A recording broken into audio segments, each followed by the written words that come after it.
Hello friends, welcome back to my channel Future Nursing Unit. I hope you all are fine. आज का हमारा subject है midwifery and gynaecology and आज का हमारा टॉपिक है माइनर एलिमेंट्स इन प्रेगनेंसी। तो सबसे पहले जानते हैं माइनर एलिमेंट्स होता क्या है। माइनर एलिमेंट्स का मतलब होता है वैसे मेडिकल कंडीशन जो कि खुद से ठीक हो जाए, खुद से रिजॉल्व हो जाए, खुद से हम लोग उसको डायग्नोस कर सकते हैं और खुद से उसको मैनेज भी कर सकते हैं। ये बहुत ज़्यादा इमरजेंसी वाला या हाई रिस्क वाला कंडीशन नहीं होता है, ये नॉर्मल मेडिकल कंडीशन होता है। ठीक है, तो इसमें सबसे पहला मेडिकल कंडीशन है nausea and vomiting. It is common in first trimester and subside in third month of pregnancy. It is caused by increase secretion of SCG and progesterone hormone. तो जो नोजिया एंड वॉमिटिंग है ये बहुत common है pregnancy में। ये सबसे ज़्यादा फर्स्ट ट्राइमेस्टर में होता है और धीरे धीरे थर्ड मंथ से ये खुद ही सबसाइड होने लग जाता है, खुद ही ठीक होने लग जाता है। और ये क्यों होता है? जो हमारा प्लेसेंटा है वो एक हार्मोन सिक्रीट करता है HCG एंड प्रोजेस्टेरोन हार्मोन। तो इसके लेवल में इंक्रीज होने के वजह से नोजिया एंड वॉमिटिंग होती है प्रेगनेंसी में।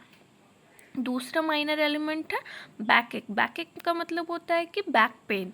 और ये क्यों होता है? It occur due to lumbar lordosis due to enlarge uterus which change line of gravity of force.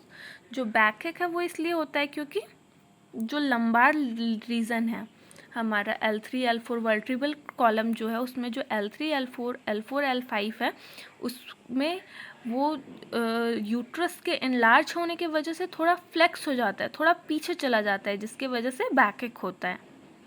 Next है constipation. It occurred due to increased level of progesterone, decreased peristaltic pressure of uterus and ranking iron supplement. जो constipation है ये भी बहुत ज़्यादा common है pregnancy में. और ये क्यों होता है? जो प्रोजेस्टेरोन हार्मोन है उसका इंक्रीज होने की वजह से होता है.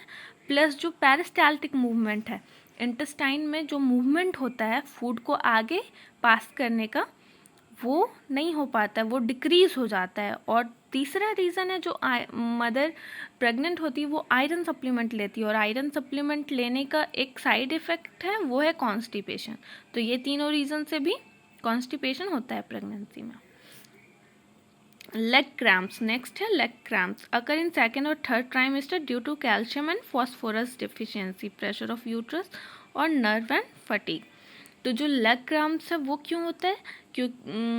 ये इसलिए होता है, ये ज़्यादातर सेकेंड और थर्ड ट्राइमेस्टर में होता है. और क्यों होता है? कैल्शियम और फॉस्फोरस की कमी हो जाने की वजह से होता है.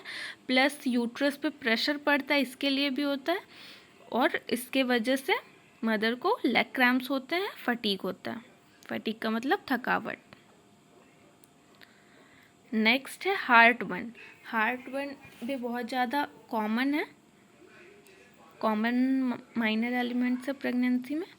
It is caused by increase level of progesterone, decrease gastrointestinal mortality and oesophageal reflex. Heart burn भी बहुत कॉमन है और ये क्यों होता है? वही हार्मोन के इंक्रीज होने की वजह से. कौन से हार्मोन? Progesterone hormone. और जो GIT मोर्टेलिटी होता है, गैस्ट्रोइंटेस्टाइनल मोर्टेलिटी, उसके डिक्रीज होने की वजह से. नेक्स्ट है हेमोरॉइड. हेमोरॉइड आप लोगों को पता होगा. और ये क्यों होता है? Due to increase venous pressure, varicose vein into rectum and constipation. लगातार जो कॉन्स्टिपेशन होता है जिसके वजह से जो वेनस पे प्रेशर पड़ता है, वेन्स पे, रेक्टम के वेन्स पे प्रेशर पड़ता है, उसके वजह से हेमोरॉइड होता है. नेक्स्ट हमारा माइनर एलिमेंट है ankle oedema. It occur due to excessive fluid retention, vasodilation and increased venous pressure below the uterus. Ankle oedema क्यों होता है? एंकल एडिमा इसलिए होता है क्योंकि प्रेगनेंसी के टाइम पे एक्सेस फ्लूइड का रिटेंशन हो जाता है, एक्सेस फ्लूइड जमा हो जाता है और वेसल्स हमारा डायलेट हो जाते हैं. और दूसरा रीज़न है इसके वजह से जो प्रेशर डेवलप होता है यूट्रस पे, इसके वजह से एंकल एडिमा होता है. यूट्रस के नीचे जो प्रेशर बिल्डअप होता है उसकी वजह से एंकल एडिमा होता है. नेक्स्ट है ptyalism. Increased secretion of saliva is observe during pregnancy. Ptyalism का मतलब होता है इंक्रीज सिक्रेशन ऑफ सलाइवा, जो सलाइवा है हमारे माउथ में, जो सलाइवा प्रेजेंट होता है उसका सिक्रेशन इंक्रीज हो जाता है। इस टर्म का मेडिकल टर्म है पेटालिज्म। नेक्स्ट है एसिडिटी। एसिडिटी भी बहुत ज़्यादा कॉमन है प्रेगनेंसी में। नेक्स्ट है कार्पल टनल सिंड्रोम। फिंगर्स में अजीब टाइप का सेंसेशन फील होता है, इसी को कार्पल टनल सिंड्रोम बोलते हैं, ये भी बहुत ज़्यादा कॉमन है। नेक्स्ट है राउंड लिगामेंट पेन। पेन भी होता है बहुत ज़्यादा प्रेगनेंसी में लिगामेंट्स में। तो ये रहा आज का माइनर एलिमेंट्स।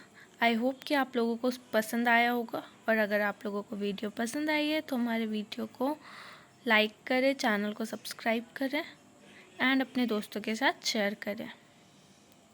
Thank you.